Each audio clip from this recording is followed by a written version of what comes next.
कैसे मनाती हैं? ये गुरुवर 12 महीने में 12 पूर्णिमा आती हैं, लेकिन आषाढ़ की शुक्ला की पूर्णिमा को ही गुरु पूर्णिमा क्यों मनाते हैं? मूल कारण है कि इसका महत्व विशेष रूप से जैन आगम में है।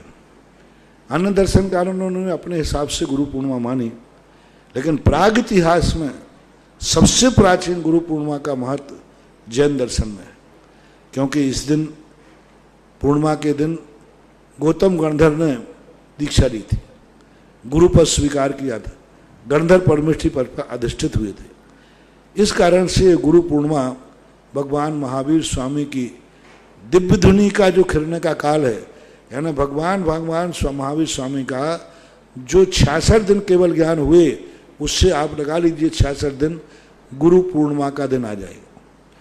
भगवान महावीर स्वामी का केवल ज्ञान का दिन कौन सा था?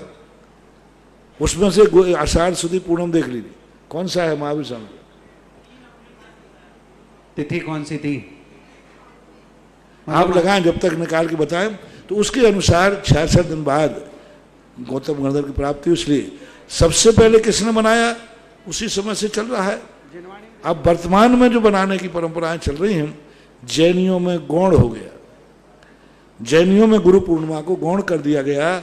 वस्तुतः जैनियों में गुरु पूर्णिमा का महत्व है, होना चाहिए। रही बात गुरुओं के लिए सोना चांदी आदि भेंट, क्योंकि वैष्णव लोग आदि जो हैं इस प्रकार का उनके गुरु रखते हैं, अब उन पर तो हम कुछ भी नहीं बोल सकते। दिगंबर जैन गुरु के लिए शास्त्र उनकी उपयोगी वस्तु ही गौण करना चाहिए। आर्यिका गुरु के पद में नहीं आती। आर्यिका और एरक शुल्लक को कभी गुरु पूर्णिमा में शामिल नहीं करना चाहिए। ये लोग अपने गुरु की पूर्णिमा मना सकते हैं, गुरु की पूजा कर सकते हैं, लेकिन कोई आर्यिका को गुरु मान के पूछ रहा है तो ये गलत है। आर्यिका गुरु पद पर नहीं आ सकती, पंचम गुण स्थानवर्ती है, परिग्रह के साथ है, वो कभी गुरु नहीं हो सकती। यदि कोई आर्यिका को गुरु मानता है, एरक शुल्लक को गुरु मानता है, तो लौकिक गुरु बात अलग है। धार्मिक गुरु मानता है तो नियम से मिथ्या दृष्टि है, क्योंकि एक धागा परिग्रह जहाँ है, पंचम गुण स्थान आदि है, उनको गुरु मानना मिथ्यात है, वो गुरु नहीं हो सकते। हाँ, लोकल में गुरु आप कहते हैं, एक व्यवहार में गुरु कहते हैं, तो आप भली कहते हैं उनको, लेकिन वो धार्मिक पद पर है, आर्यिका है, एरक शुल्लक है, इनको कभी गुरु स्वीकार नहीं करना चाहिए। गुरु मानकर इनकी पूजा नहीं करना चाहिए, गुरु मान करके इनकी आराधना नहीं करना चाहिए। यदि करते हैं तो सम्यक दर्शन सदोष है और मिथ्यात्व का दोष आएगा, क्योंकि गुरु मात्र 5 ही गुरु हैं जैनागम में। 5 गुरु ही जैनागम में लिखे हैं, तो 5 गुरु में जो गुरु हैं उन्हीं को गुरु मानना चाहिए। आर्यिका एरक शुल्लक को गुरु का कोई सवाल ही नहीं। उस दिन गुरु पूर्णिमा के दिन आर्यिका शुल्लक का कोई भी महत्व नहीं है, कोई भी स्थान नहीं है और मानना भी नहीं चाहिए।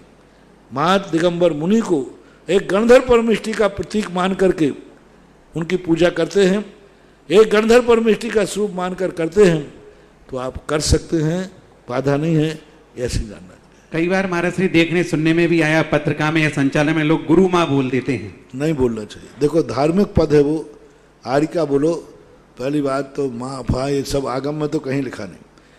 सीधा आर्यिका लिखा है, अज्जा लिखा, माता माता शब्द भी नहीं लिखा। लेकिन आज वर्तमान में चलता है माता जी, तो चलता है तो माता जी चलने दो, माँ फा मम्मी मम्मी मत बनाओ।